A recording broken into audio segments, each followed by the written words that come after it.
Eh bien, on va parler un petit peu du e-Trophée Andros avec notre invité Nathanaël Berton. Bonjour Nathanaël. Bonjour à tous. Comment allez-vous?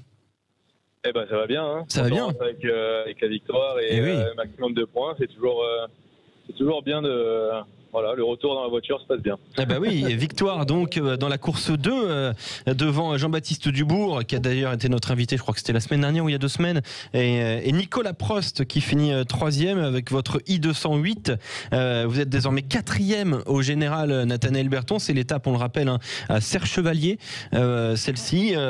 Qu'est-ce qui vous a permis aujourd'hui de vous imposer? Qu'est-ce que vous avez fait de mieux aujourd'hui que vendredi, par exemple, quand vous aviez terminé 8e, il me semble? Il y a eu quelques soucis de pneus, de clous sur la première course.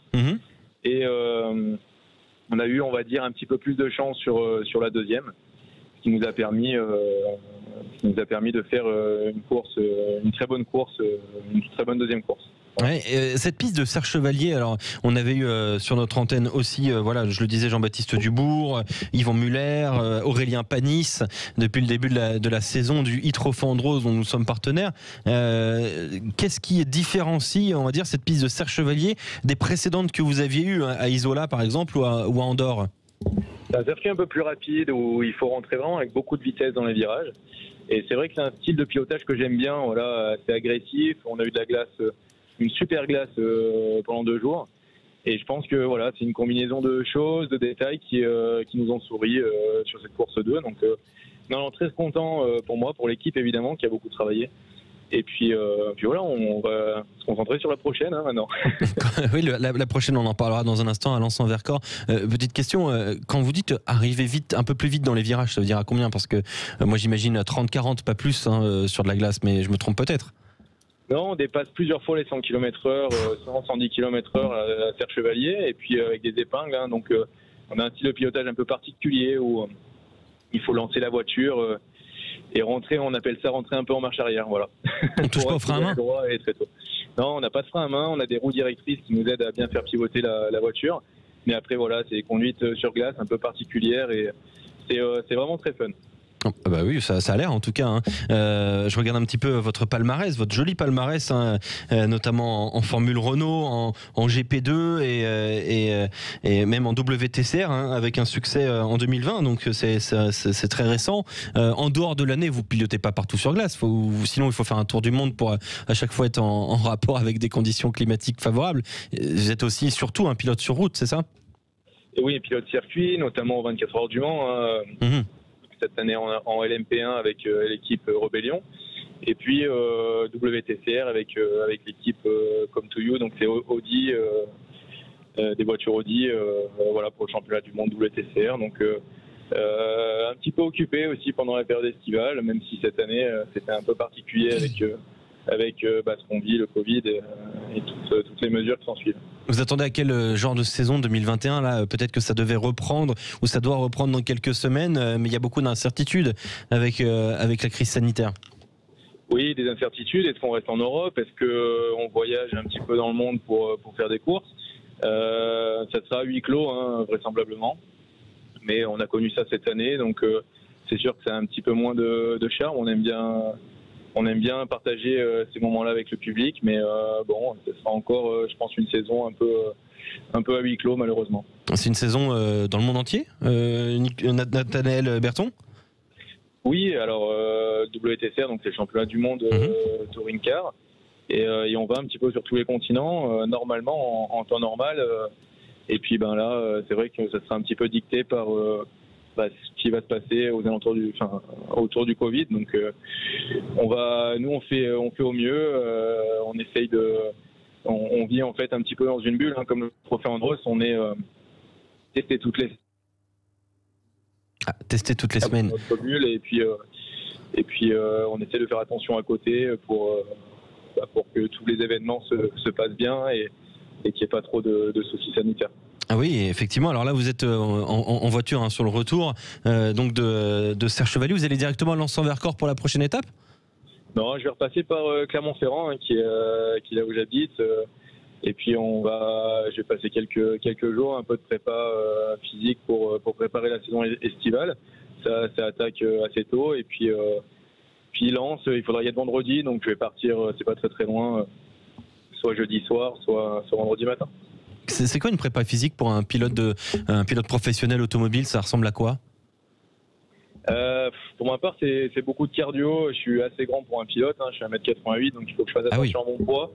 Beaucoup de cardio, un petit peu de renforcement musculaire quand même. Tout dépend en fait de la catégorie dans laquelle on roule. Pour préparer les 24 heures du Mans, ça va être un petit peu différent du WTCR. Mais bon, voilà, on s'adapte. Moi, j'aime bien faire du vélo. En Auvergne, on a pas mal de montagnes sympas, de reliefs sympas. Et puis après, voilà, un peu de piscine. Malheureusement, c'est fermé là, mais voilà, course à pied, piscine et puis un peu de salle. Alors, vous savez, on a un consultant qui s'appelle Olivier Magne qui est plutôt aussi au fait de ce qui se passe dans l'Auvergne et qui a joué à Clermont notamment. Oui. J'imagine qu'hier, je ne sais pas si vous suivez un peu le rugby, Nathanaël, mais hier, Clermont a accroché ou concédé un match nul à Bordeaux, c'est selon. Est-ce que vous suivez un peu le rugby? C'est dur de ne pas suivre le rugby quand on est à Clermont quand même. Quand on est Clermontois, on vit en jaune et bleu. Donc c'est sûr que c'est un peu dur de pas suivre. Et on roule en Michelin ou en pneu Michelin ou pas? Évidemment, c'est sûr. Et oui. Il faut être un petit peu chauvin. Et puis, non, mais voilà, on a une très très grosse équipe de rugby.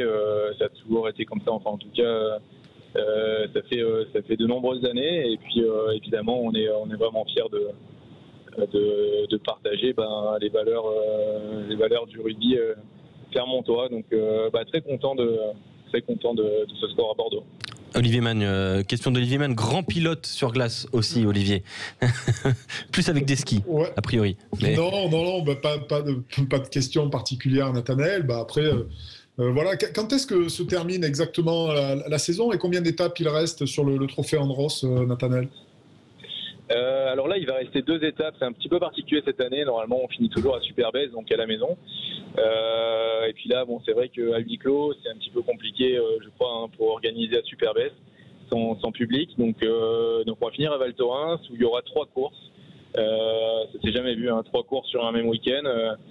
Donc voilà, faut savoir s'adapter. De toute façon, on a la chance de pouvoir continuer à courir, même en cette période. Donc on va pas se plaindre. Et puis voilà, donc il reste 2 week-ends, Lens-en-Vercors et après Val Thorens, où il y aura 2 courses à Lens-en-Vercors et pour le final 3 courses à Val Thorens. Vous attendez à quelles conditions de glisse, si je puis dire, du côté de Lens-en-Vercors et quelles sont les spécificités un petit peu de ce circuit?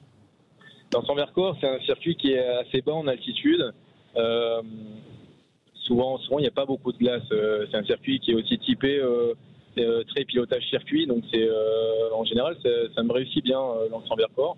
On verra la semaine prochaine, mais en tout cas l'année dernière j'étais sur le podium, l'année d'avant aussi, donc c'est un circuit où j'ai gagné pas mal de fois, que j'apprécie beaucoup. Et puis Val Thorens, voilà, c'est le circuit le plus haut de la saison en altitude, où en général on a vraiment beaucoup de glace, il fait assez froid, il y a des conditions un petit peu différentes. Franchement les deux j'apprécie, donc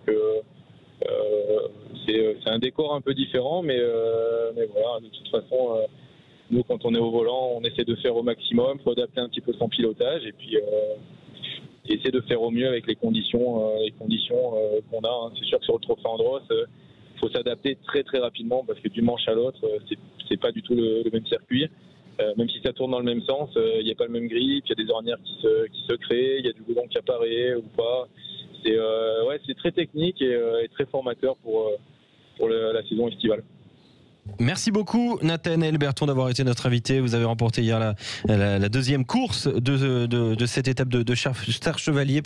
Vous êtes 4e au classement général. Bonne fin de saison avec ce trophée, ce e-trophée Andros évidemment, qu'on continue de suivre sur Sud Radio avec les 2 prochaines étapes, Lens-en-Vercors et Val Thorens. Merci beaucoup Nathanaël.